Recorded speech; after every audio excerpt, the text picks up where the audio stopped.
Welcome back for Keeper of the Lost Cities, Nightfall, chapters 16 and 17.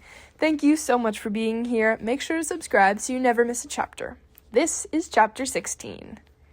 They reappeared somewhere hot, with thick swirls of white fog fuzzing out any glimmer of sky. If it weren't for the solid feel under her feet, Sophie would have thought they'd leaped into the center of a cloud. "The water here is so alive," Lynn whispered. "It almost feels playful." She waved her hands, and the fog shifted, curling into a flock of birds and fluttering around them, earning another "wow" from Dex and Fitz. "Yeah, well, I'm not a fan," Keith told Tiergan, shaking his drooping hair out of his eyes. "This place feels like we've been stuffed inside of a minion's cheek." Bianna crinkled her nose. "Ew." "Don't worry, we won't be staying long," Tiergan told them. "This is the access point to Broomavail, much like the island we used to reach Atlantis." He pulled a tiny glass vial from his pocket and showed them the label. "One whirlwind. Release with caution." "Please tell me you're not launching us out in a tornado," Sophie begged. "No," Tiergan smiled. "The wind is to give us clarity for the climb." He hurled the vial towards his feet, and the sound of shattered glass was quickly drowned out by the roar of the wind as a cold breeze whipped around them, growing faster with each rotation. Sophie's hair swatted her cheeks, but otherwise the wind was gentle, whisking away the worst of the heat as it swelled into a wide funnel and stretched skyward. The centrifugal force drew all the mist to the edge, clearing the air inside the vortex to reveal a kind of staircase that screamed, "This will be the death of anyone." The narrow blue stones hovered in the sky with nothing to anchor them, no railing to hold on to, just open air and plenty of space to fall. "Should we take bets on how many stairs Foster makes it before she trips?" Keith asked. "I say she'll lose it on the 6th step." "Nah, she'll make it to at least 10, Fitz countered. Sophie glared at both of them, but didn't argue. The Black Swan had given her many gifts, but they'd completely neglected the grace department. "I won't let her fall," Sandor promised. "Actually, you, Grizzle, Waltzer, and Lovis should stay here," Tiergan told him. "This staircase is the only way in or out of Broomavail. So, if you keep a steady guard, you'll be able to ensure that no danger reaches us." "Is there a reason you don't want us in your little hideout?" Grizzle asked, as she played rather menacingly with a goblin throwing star. "It's simple logic," Tiergan assured her. "Where can you best engage a threat? On solid, steady ground where you can see it coming and block them from reaching the only path, or hundreds of feet in the air on narrow steps?" All 4 goblins exchanged a look. "And what if any dangers are above?" Lovis asked. "How do we know there isn't an ambush waiting for you at the top?" Tiergan smiled. "No one has set so much as a toe in Broomavail without our permission for millennia. Besides, if someone was waiting for us up there, with all that moisture in the air, all I'd need to do is take off my glove, grab Lynn's hand, and let her go wild," Sophie added. Lynn paled as she nodded. She'd practically shoved Sophie away when she'd first heard that Sophie had manifested as an enhancer, terrified of what might happen if she turned even more powerful. "I have no doubt the 7 of you could find all kinds of impressive ways to create havoc should you need to defend yourselves," Tiergan assured them. "So, is everyone agreed?" The goblins shared another look before Sandor begrudgingly instructed them to move to sentinel positions along the edge of the funnel. "When should we expect you back?" Walter asked. Tiergan glanced at the sky, smoothing the strands of his hair that had broken free from his ponytail. "I expect they'll need several hours, so we should get moving." He headed for the first floating step, and Sophie half expected the stone to crumble under his weight. But it held steady, somehow not even shifting. "Aren't you coming?" he asked when none of them followed. Everyone looked to Sophie to go first. The wimps. "Right behind you," Fitz told her, as she carefully climbed onto the bottom stair. "I'll make sure you don't fall." He placed a hand on the small of her back, probably to steady her, but the soft contact gave Sophie another rush of flutters. "I think this is a 2-person job," Keith said, nudging Fitz over so he could place a hand on her opposite side. "This is Foster, after all." Sophie sighed, but on the 6th step, her ankle wobbled, and she would have toppled to the left if Keith hadn't been ready to nudge her back to the right. Not a word, she told him, realizing his prediction about when she'd trip had come true. He snickered. At least this proves I know you better than the Fitster. No, it's that I have more faith in her, Fitz corrected. That's what being cognates means. And yet I seem to remember Foster hiding some sort of important secret from you during your trust exercise. Did something change while I was gone, or... Sophie glanced over her shoulder to glare at him. The fact that she was holding something back was a touchy subject with Fitz, especially since she couldn't tell him why. Cognates were supposed to share everything, but there was absolutely no way she was going to tell Fitz she'd had a major crush on him since the day they met, even after their sort of moment under the Panics tree. Fitz could have meant dozens of things when he leaned in and suggested they skip all the talking. Keith raised one eyebrow. You okay, Foster? Your mood seems to have taken a sudden shift. Yeah, because I'm trying to decide if I can shove you off down the stairs without knocking Biana down. I can jump out of the way, Biana offered.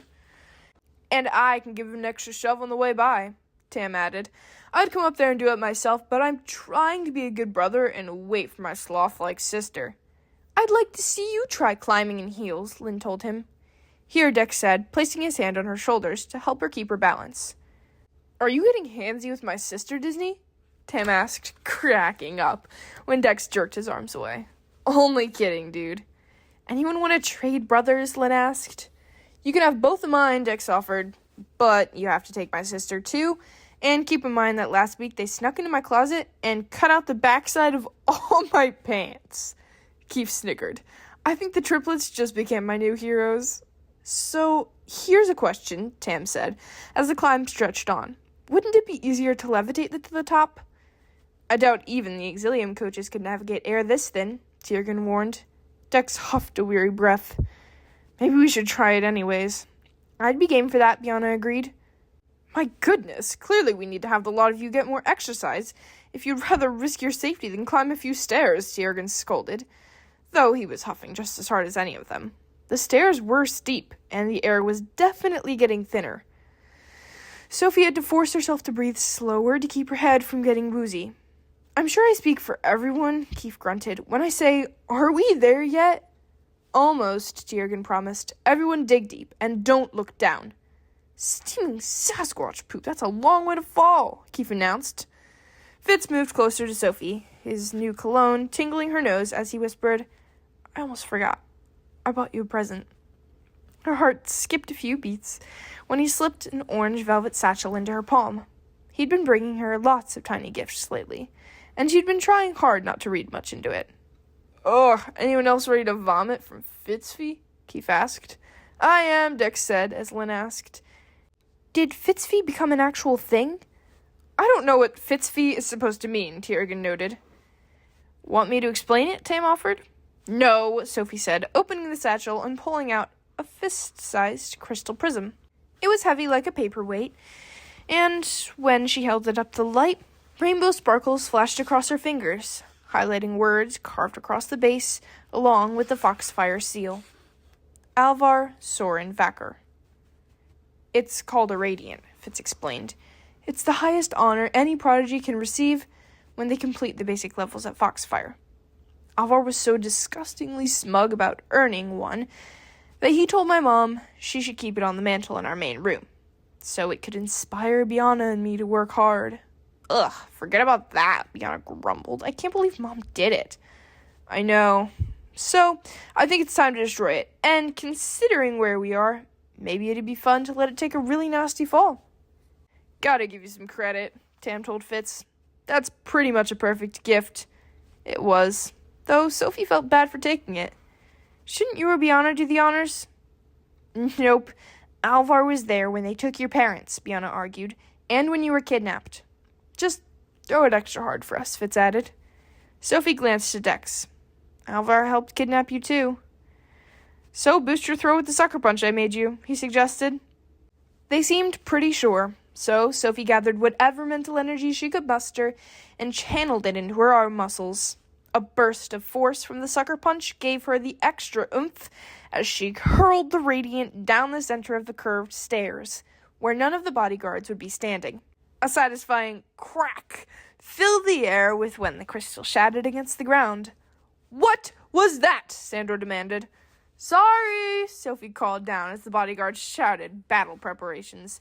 "Don't worry, everything's fine." Grizzle shouted something back, and Sophie was glad she couldn't make out the words. Fitz laughed. "Oh, I'm going to pay for that later. But how'd it feel?" "Really good. Thank you." "Ugh, score 1 for Fitz fee," Keith mumbled. "Shouldn't we be climbing?" "Yes," Tiergan called from above. "You've all made this climb far more interesting than it usually is. But it's time to focus. We're about to step through the shroud." Chapter 17. Cold air made Sophie shiver as she passed through the thick veil of moisture, and as soon as her head was clear, she sucked in a shallow breath. A narrow white lighthouse sprouted straight out of the clouds, standing alone in a silent pocket of sky. And even though Sophie couldn't see any water, her ears prickled when the faint swish of waves slapped against the shore. She waited for a beam of light to flash, but the tower stayed dark as if it were a remnant from another time, long since forgotten. "Welcome to Broomavail," Tiergan said, his voice hushed as he took Sophie's hand to help her navigate some sort of platform before descending down a few steps onto solid ground. The swirling white mist climbed to her waist, obscuring whatever terrain lay under her feet, and goosebumps pebbled Sophie's skin as their group moved toward the lighthouse. A deep, soulful hum, almost like a melody, seemed to radiate from the structure, but Sophie couldn't find the source. "How old is this place?" she whispered.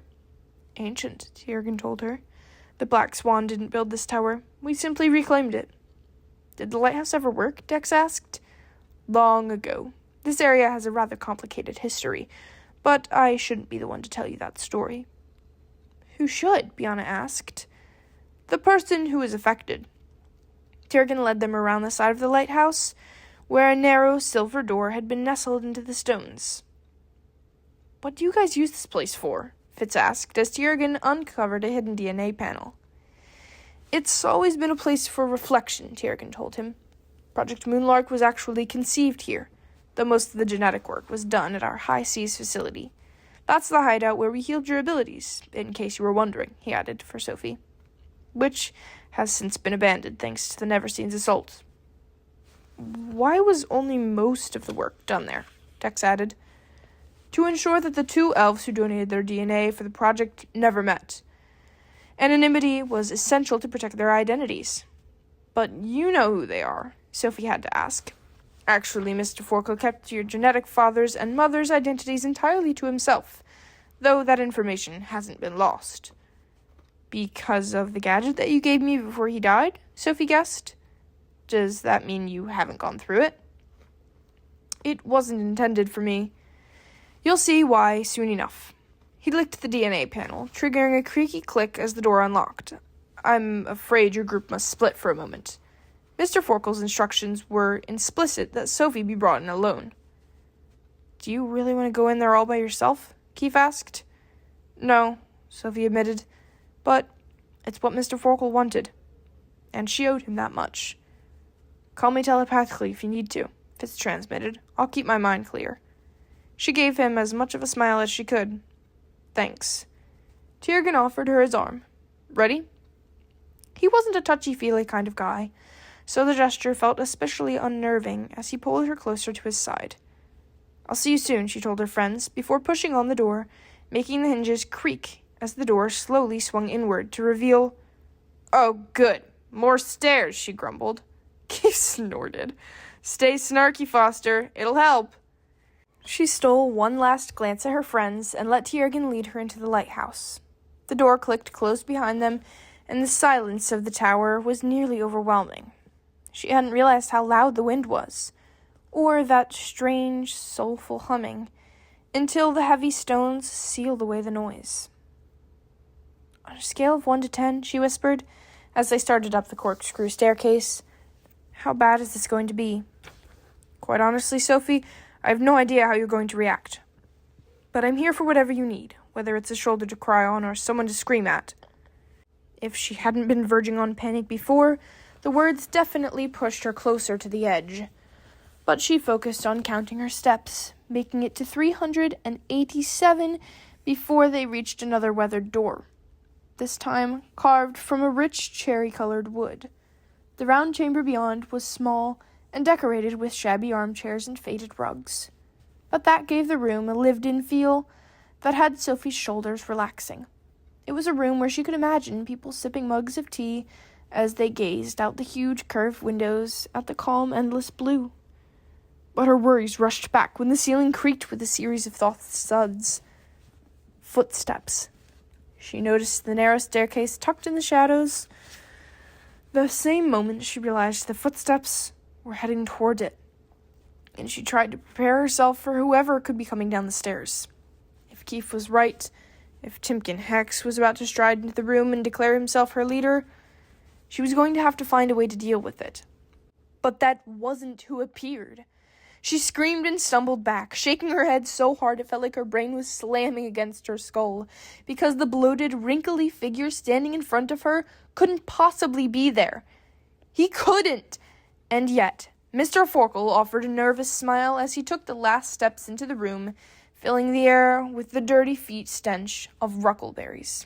His piercing blue eyes locked with hers, flickering with a dozen unreadable emotions as he mumbled, "You kids are going to have a very hard time understanding this." What a cliffhanger. Come back tomorrow for chapters 18 and 19. Thanks for listening. Bye.